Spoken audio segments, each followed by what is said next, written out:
하나님 말씀 봅니다. 하나님 말씀 열왕기상 4장 29절에서 34절까지입니다. 열왕기상 4장 29절에서 34절까지 같이 읽겠습니다. 하나님이 솔로몬에게 지혜와 총명을 심히 많이 주시고 또 넓은 마음을 주시되 바닷가에 모래같이 하시니 솔로몬의 지혜가 동쪽 모든 사람의 지혜와 애굽의 모든 지혜보다 뛰어난지라. 그는 모든 사람보다 지혜로워서 예스라 사람 에단과 마울의 아들 헤만과 갈골과 다르다보다 나음으로 그의 이름이 사방 모든 나라에 들렸더라.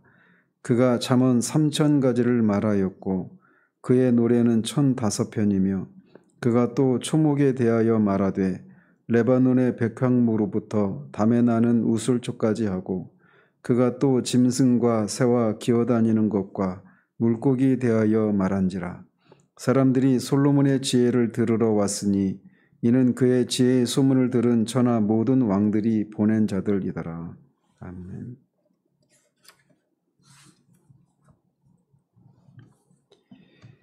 어제는 솔로몬의 시대에 누렸던 그런 번영과 평화가 어느 정도였는지를 살펴봤습니다. 오늘 본문은 하나님이 주신 지혜로 말미암아 솔로몬이 명성을 얻은 것과 또 그 지혜를 통해서 그가 얼마나 많은 분야에서 활발한 그런 저작 활동을 했는지에 대해서 소개하고 있습니다.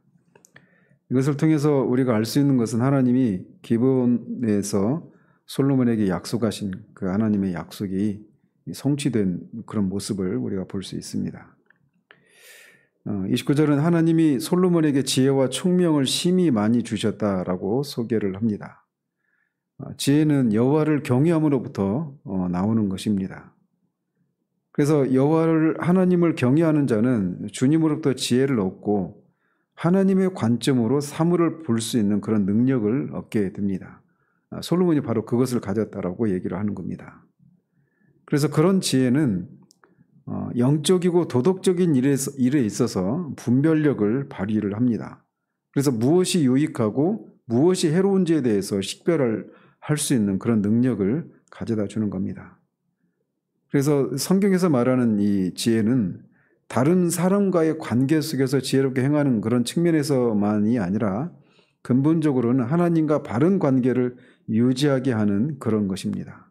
그래서 왜 그러냐면 무엇이 유익하고 무엇이 해로운지 이런 것들을 분별할 수 있는 지혜가 있기 때문에 하나님과의 관계 속에서 그렇게 바른 관계를 유지할 수 있는 힘이 이 지혜로부터 나오는 것입니다.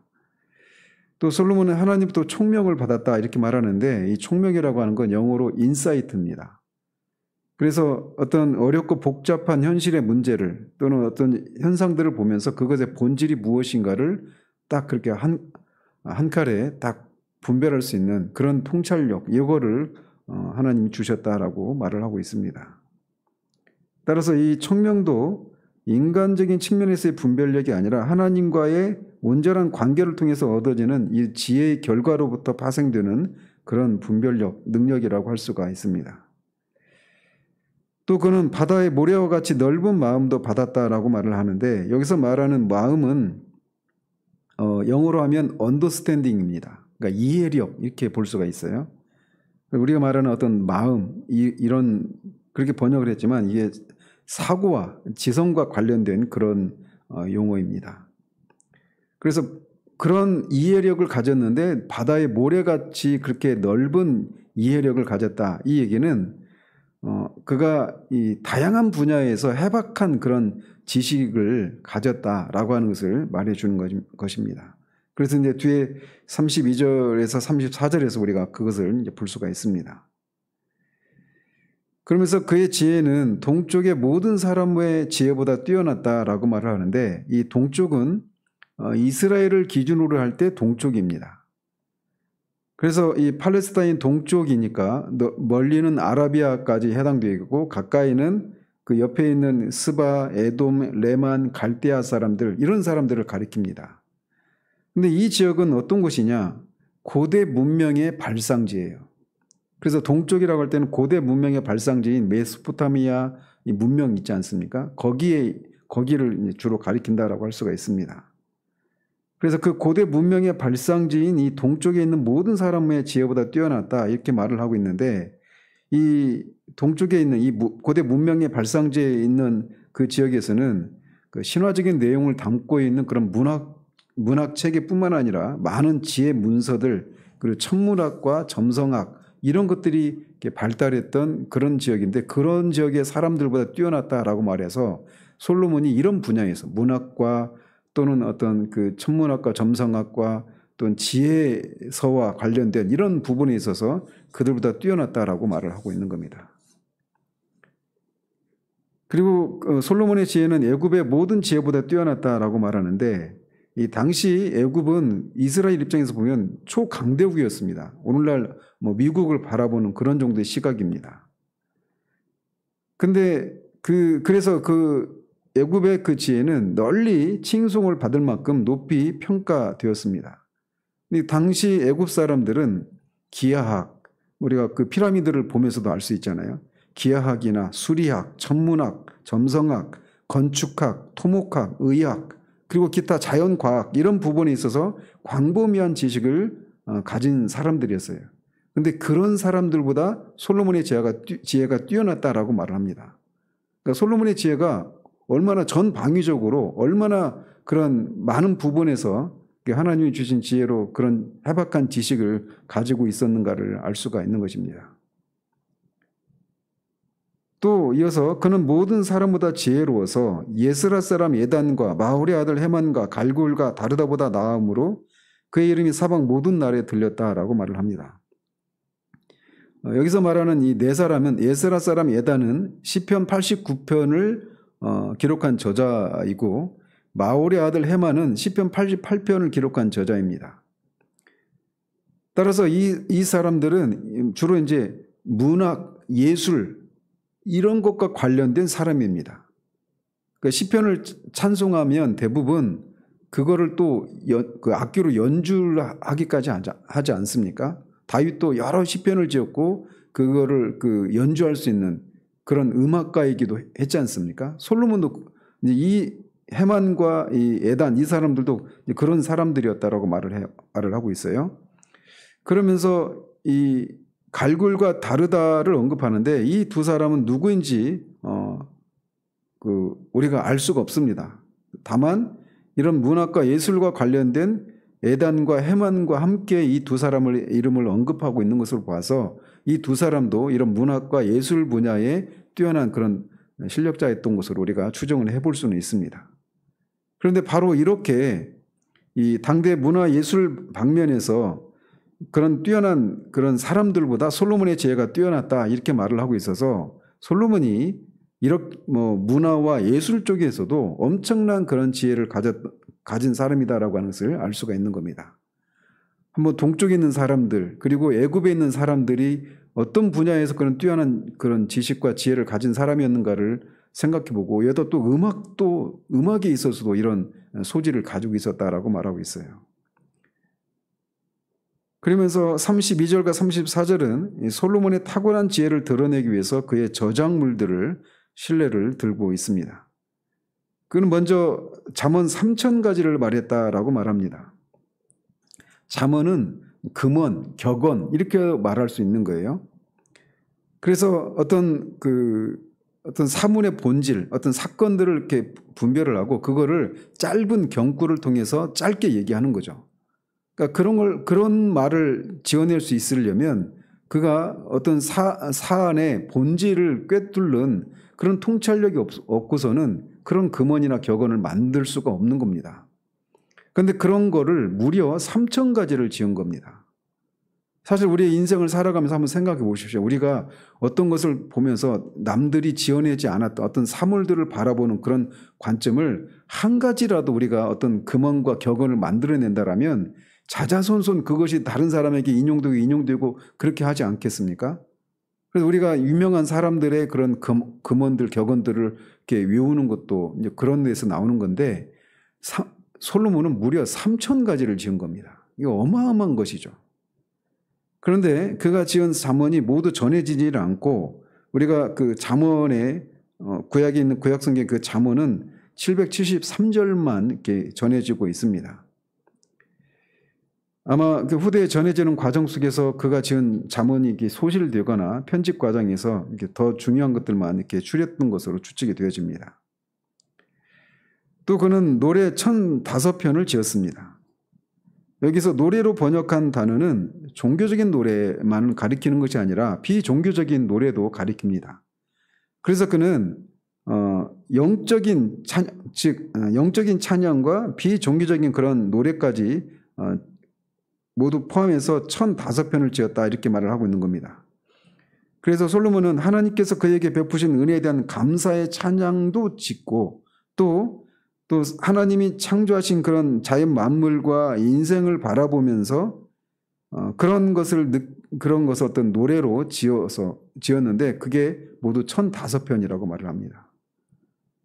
이것도 어마어마한 것이죠. 그 장범준인가요? 벚꽃 엔딩? 그 노래 하나만 가지고 막 봄마다 그 노래 가지고 어마어마한 저작권료를 받고 산다고 하지 않아요? 그러니까 하나의 노래만 지어도 대단한 일이라고 할 수가 있는데 솔로몬은 무려 1005편을 지었습니다. 그것도 왕이에요. 그러니까 그가 뭐 전문적으로 음악만 하는 그런 음악가가 아니라 왕으로서 수많은 일들을 감당해야 되는 사람인데 그 중에서도 그런 와중에서도 이런 노래를 지을 정도로 어마어마한 실력자였던 겁니다. 그런데 이렇게 1005편이나 지었지만 후대에 전해지지 않고 성경의 아가서 그리고 시편 72편, 127편만 그가 지은 노래 중에 이렇게 남겨져 있는 것들입니다. 근데 그런 것만 봐도 그가 솔로몬이 얼마나 예술적으로 뛰어난 그 소양을 가지고 있는 사람인가라고 하는 것을 알 수가 있고 또 이것들이 모두 음악으로 연주되었을 것이라고 하는 점에서 솔로몬의 음악성 또한 굉장히 뛰어난 사람이었다라고 하는 것을 알 수가 있습니다. 또 그의 지식의 방대함은 초목에 대해서도 나타납니다. 그래서 그는 레바논의 백향목부터 담에 나는 우슬초에 이르기까지 크고 작은 다양한 그런 수목에 대해서 그런 말을 할 수 있었다라고 말합니다. 여기서 말했다라고 하는 것이 그런 어떤 수목을 보면서 어떤 감탄을 하면서 어떤 말들을 하는 이런 정도가 아니라 이게 어떤 관찰과 연구를 통해서 발견해낸 사실을 논리적으로 증명하는 것, 이것도 역시 말하다라고 하는 말에 포함되어 있는 의미예요. 그러니까 오늘날로 말하면 그가 그 레바논의 백향목부터 크고 웅장한 그런 것부터 담에 나는 우슬초까지 하찮은 사소한 것에 이르기까지 각종 수많은 그런 식물들에 대한 그런 본질을 꿰뚫고 그런 것들의 특징과 이런 것들을 학술적인 가치가 있을 정도로 이렇게 말할 수 있는 그런 뛰어난 지식과 지혜를 가지고 있었다라고 말을 하는 겁니다. 그러니까 막 식물 도감 있지 않습니까? 그 식물 도감 그것도 몇 가지 한정된 부분 이런 데에서만 그렇게 말하는 것이 아니라 무슨 과의 식물 이런 정도가 아니라 그 상위의 개념까지 다 포함해서 각종 수많은 그런 식물들에 대해서 학술적인 가치가 있을 정도로 그렇게 말할 수 있을 정도로 강론할 수 있을 정도로 그렇게 뛰어난 지식을 가졌다라고 말을 하고 있는 거예요. 점점 막 기가 질리지 않습니까? 솔로몬이 그 가진 지혜를 생각할 때. 그리고 그의 지식은 짐승과 새와 기어다니는 것과 물고기까지 이르렀다라고 말을 합니다. 그래서 보시면 짐승, 새, 기어다니는 것, 물고기 이것도 땅과 하늘과 또 바다에 있는 각종 그런 동물들 그런 것들에 대해서 또 말한다라고 하는 것이 말씀드린 것처럼 학술적인 가치가 있을 정도로 그렇게 전문적인 지식과 논리적으로 그 말을 하는 거란 말이에요.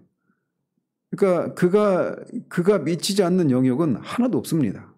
그런데 이것들 다 보십시오. 애굽 사람들 천문학과 이런 점성학이나 건축, 토목 이런 것들 이게 다 보면 창세기 1장에서 하나님이 창조하신 창조세계 이 모든 것들을 아우르는 겁니다.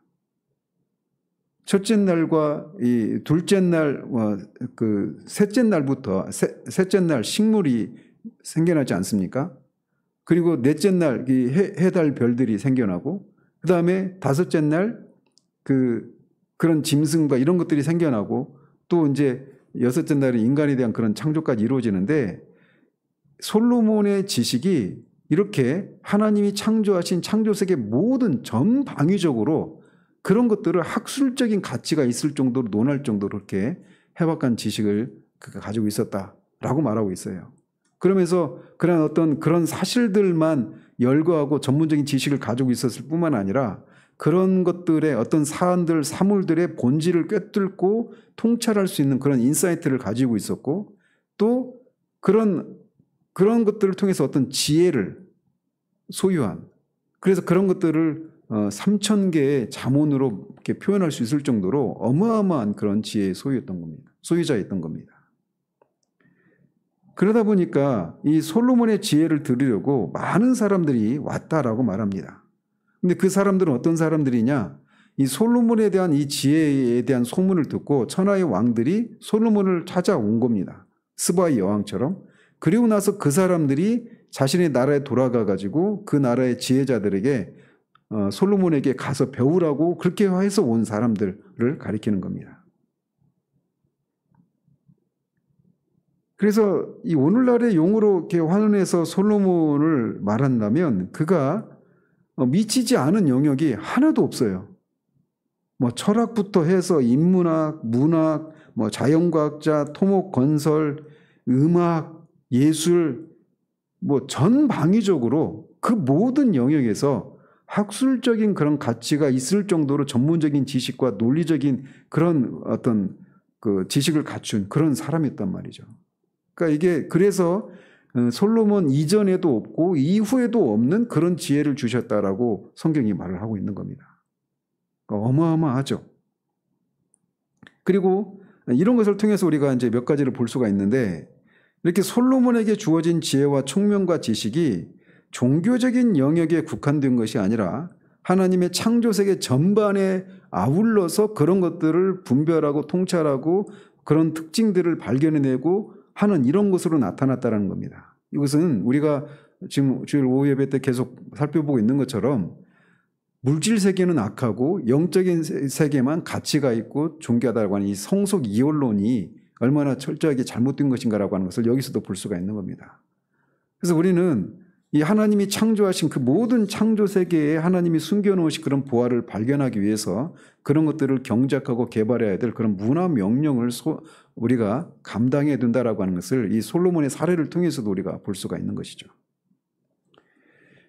그런데 안타깝게도 이 사장 전반에서 하나님이 솔로몬에게 주신 이런 지혜와 총명을 통해서 이런 번영과 전례가 없는 평안을 누리고 솔로몬 자신도 이렇게 정말 타의 추종을 불허할 수 있는 그 모든 그 전에 있었던 그 모든 사람들의 지혜와 그런 전문 지식을 뛰어넘는 그런 지혜와 지식의 소유자였음에도 불구하고 결국은 실패로 끝나고 맙니다.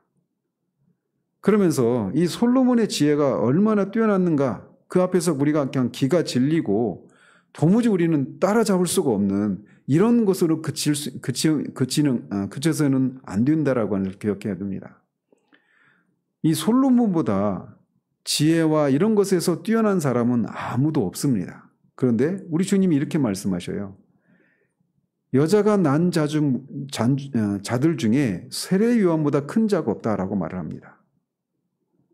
분명히 지혜와 총명 이런 그가 지은 잠언, 노래 이런 것들을 보면 세례 요한이 솔로몬이 세례 요한하고 비교할 바가 없을 정도로 그렇게 큰 자처럼 생각되는데, 주님의 평가는 세례 요한이 여자가 낳은 자들 중에 그 세례 요한보다 큰 자가 없다라고 평가를 하셔요. 구약에 등장하는 모든 사람들 중에 가장 큰 자가 세례 요한이라고 말을 합니다. 그런데 더 놀라운 건 그런 세례 요한도 천국에 있는 가장 작은 자보다 크지 못하다라고 말합니다. 왜? 천국에 있는 그 가장 작은 자는 그 크고 작음을 나타낼 수 있는 그 기준이 무엇이냐면 예수 그리스도를 아는 지식에 있어서 크고 작음이 나뉜다라고 하는 것을 그 말씀을 통해 우리가 알 수가 있는 거예요. 그래서 우리가 식물도감을 지어낼 정도로 식물도감, 동물도감 이런 자연과학뿐만 아니라 물리학, 천문학 분야를 막론하고 모든 분야에서 뛰어난 그런 지식을 가진 솔로몬하고 우리는 비교할 수가 없죠. 어떤 분야도 우리가 학술적인 가치를 논할 정도로 그렇게 가치 있는 그런 사물에 대한 본질을 꿰뚫는 그런 지식을 가지고 있지는 못하니까 말이죠. 물론 그런 분이 가지고 계시다라면 죄송하지만 저는 최소한 그렇지 못합니다. 그럼에도 불구하고 솔로몬보다 우리가 크다라고 할 수가 있어요. 주님은 이 마태복음 11장에서 남방의 여왕이 이 세대 사람들을 심판날에 심판할 것이다라고 말씀하십니다. 왜? 솔로몬보다 큰 자가 왔는데 솔로몬보다 큰 자인 예수 그리스도를 그 세대의 사람들이 몰라보고 그를 멸시하고 무시하는, 그래서 나중에 핍박해서 십자가에 죽게까지 하는 그런 일들을 인해서 남방 여인이 이 심판날에 이 세대 사람들을 심판할 것이다라고 말합니다. 그 남방 여인은 그 10장에 나오는 스바 여인인데 그 스바 여인이 솔로몬의 지혜를 듣고 자신의 신하들을 대동하고 그 먼 거리를 와서 솔로몬의 지혜를 배우려고 그렇게 찾아왔단 말이에요. 그런데 솔로몬보다 더 큰 분이신 예수 그리스도를 사람들이 알아보지 않고 그를 알아가려고 하지 않는 그런 것을 인해서 남방 여인이 그 심판날에 그 예수 그리스도를 알아보려고 하고 찾지 않는 그런 사람들을 심판하실 것이다라고 말씀하신단 말이죠. 근데 그렇게 솔로몬보다 큰 그 분이신 예수, 그분이 예수 그리스도를 믿는 자들에게 지혜가 되신다라고 성경은 말합니다. 고린도전서 1장 30절에 너희는 하나님으로부터 나서 예수 그리스도 안에 있고 예수는 하나님으로부터 나서 우리의 지혜와 의로움과 거룩함과 구원함이 되셨다라고 말합니다. 예수 그리스도를 믿는 자들은 솔로몬보다 큰 분이신 예수님, 지혜 그 자체이신 예수님을 성령을 통해서 우리 안에 모시고 있는 사람들입니다. 그렇기 때문에 예수 그리스도를 믿는 사람들은 솔로몬보다 크고 세례요한보다 더 크다 이렇게 말할 수가 있는 것이죠. 그래서 솔로몬의 지혜를 보면서 기가 질리고 야 정말 대단하다 이렇게 끝나는 것이 아니라 솔로몬보다 더 큰 분이신 우리가 예수님을 성령을 통해서 우리 안에 모시고 있는 사람들이 우리라는 것이에요. 그렇기 때문에 예수님이 제자들을 향해서 너희가 세상의 빛이다라고 말씀을 하시는 것입니다. 따라서 그런데 그게 우리 그리스도인의 지위예요. 그러니까 그리스도인이라고 하는 존재는 정말 주님이 세상의 빛이신 주님이 우리를 향해서 너희가 세상의 빛이라고 말씀하실 정도로 그렇게 사물의 어떤 본질을 꿰뚫고 옳고 그름을 분별하고 어떤 것이 해롭고 어떤 것이 유익하고 이런 것들을 통찰할 수 있는 그런 통찰력과 지혜를 가지고 있는 사람이라는 것입니다. 근데 문제는 그런 예수님의 지혜를 나의 지혜로 삼고 그렇게 삶을 살아야 되는데 예수님을 모셔드리고 우리 안에 예수님이 성령을 통해 계심에도 불구하고 내 지혜로 내 능력으로 우리의 삶을 살아가다 보니까 우리가 여전히 빛 되신 예수님을 지혜 그 자체이신 예수님을 우리가 모시고 삶에도 불구하고 그렇게 여전히 충분한 빛 가운데 살아가지 못하는 일들이 발생한다는 것입니다. 그래서 우리가 예수님을 믿는다라고 말하는 것은 그저 죄의 용서를 받고 천국에 가고 우리가 어떤 삶의 어려움을 만났을 때 주님이 주시는 능력으로 그 문제들을 해결하고 그래서 평안을 누리고 기쁨을 누리고 살아가는 것이 전부가 아닙니다. 그것도 포함되지만 더 근본적으로는 예수님을 우리 안에 모시고 있는 거예요. 멀리 갈 필요가 없습니다. 남방 여인이 솔로몬의 지혜를 배우기 위해서 그 먼 거리를 왔던 것처럼 그렇게 우리가 예수님으로부터 지혜를 얻기 위해서 먼 거리를 하늘까지 올라가고 땅에 내려가기까지 할 필요가 없는 것입니다. 예수님이 우리 안에 성령을 통해 거하십니다. 그 예수님의 지혜를 그 예수님이 우리의 삶의 주인이 되셔서 우리의 지혜를 우리가 그리스도 예수의 내 마음 그리스도의 집이라고 하는 책에서 말하고 있는 것처럼 그 서재를 예수님이 기뻐하시는 것으로 채우는 이런 그런 장면이 있지 않습니까? 그런 것처럼 우리의 지혜가 아니라 예수님이 주시는 그런 지혜로 그렇게 우리의 삶을 살아갈 때 이 한 번밖에 없는 삶을 살아가면서 어떤 일들이 일어날 때 그것의 본질들을 꿰뚫고 옳고 그름을 유익하고 해로움을 분별하고 지혜롭게 행하고 살아갈 수 있는 그런 길이 우리 가운데, 그런 삶의 가능성이 모든 그리스도인들에게 주어져 있다라는 것입니다. 솔로몬은 이것을 받았지만 결국 실패해요. 마지막에 가서는. 그런데 하나님은 이 실패를 이제 하지 않기 위해서 우리를 거듭나게 하시고 새 언약을 통해서 우리 안에 성령을 내주하게 하셔서 성령을 내주하시는 성령을 통해 예수님이 우리 안에 거하심을 통해 우리가 그렇게 솔로몬보다 더 큰 분이신 예수님의 지혜를 쫓아서 우리의 삶을 살아갈 수 있다라는 것입니다. 그래서 이 아침에 이것이 우리 가운데 정말 막 찬양으로 터져 나올 수 있기를 바라요. 그런 가능성이 있지만 이 가능성이 있다라고 해서 알고 그 주님이 우리에게 실제적인 우리의 지혜가 되어서 우리가 그런 삶을 살 수 있기를 구하며 나아가기를 원합니다. 그것을 위해서는 우리가 우리 자신을 그 옛자를 포기해야 됩니다. 블레이즈 파스칼이 말했던 것처럼 유쾌한 전적 포기. 그래서 마리아가 천사 가브리엘에게 말했던 것처럼 내가 주의 여종이오니 주의 말씀대로 되리이다, 이루어지이다 이렇게 말했던 것처럼 그거를 셰퍼는 그렇게 표현했습니다. 능동적 수동. 우리가 자기를 부인한다라고 할 때 그냥 우리가 전적으로 수동적이 되는 건 아닙니다. 내 안에서 주님의 뜻이 이루어지는 것.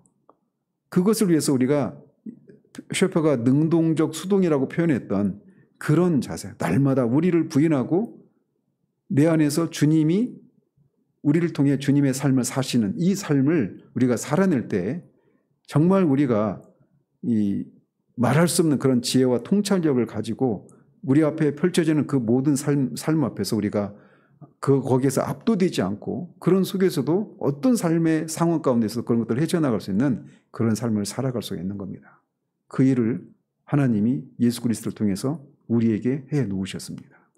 그 삶의 가능성을 우리가 알고 우리에게 주어진 이 삶을 하루하루를 그런 것을 실제적으로 누리고 경험하며 살아서 그런 일을 하신 하나님을 높여드리고 영광을 돌려드리는 그런 저와 우리들의 생애가 되기를 바랍니다. 기도하겠습니다. 하나님 아버지, 솔로몬이 하나님이 주신 지혜와 총명과 그 바다의 모래같이 넓은 마음을 가져서 그가 얼마나 많은 분야에서 정말 타의 추종을 불허하는 그런 지혜와 지식을 소유했는가를 이 아침에 살폈습니다. 어느 누구도 그가 드러낸 그런 전 분야에서 가진 그런 탁월함을 드러낼 수가 없습니다. 그런데 주님은 그 솔로몬보다 더 크신 분이라고 주님 스스로 말씀하시고 그 주님이 주님께서 우리 안에 성령을 통해 거하신다라고 또 우리는 성경은 말씀하십니다. 그 주님을 우리가 모시고 살고 있는 사람들로서 그 주님의 지혜를 우리가 의지해서 그 주님의 지혜를 따라 살 때 하나님 우리도 이렇게 옳고 그름을 분별하고 해롭고 유익함을 분별해서 바른 삶을 올바른 삶을 살아갈 수 있음을 인하여서 주님 앞에 감사를 드립니다. 이런 가능성이 우리 안에 내재되어 있는데 그것을 충분히 우리가 살지 못하는 것은 우리가 주님의 지혜를 따라서 사는 것이 아니라 우리의 지혜와 우리의 능력을 따라 사는 것을 통해 그런 가능성들이 우리의 삶을 통해 충분히 드러나지 못하고 있는 현실을 인하여 주님 앞에 용서를 구합니다. 하나님이 하신 그 큰 일을 우리를 부인하고 주님이 우리를 통해 사시는 그 삶을 살아감으로 주님이 하신 일들이 우리의 삶과 존재를 통해 충분히 드러나 주님께서 하신 일들이 온전한 가치를 인정받고 그 일을 하신 하나님께 합당한 존귀와 영광이 돌려지는 그런 삶을 살아가는 우리 될 수 있도록 도우시기를 원하옵고 우리 주 예수 그리스도 이름으로 기도합니다. 아멘.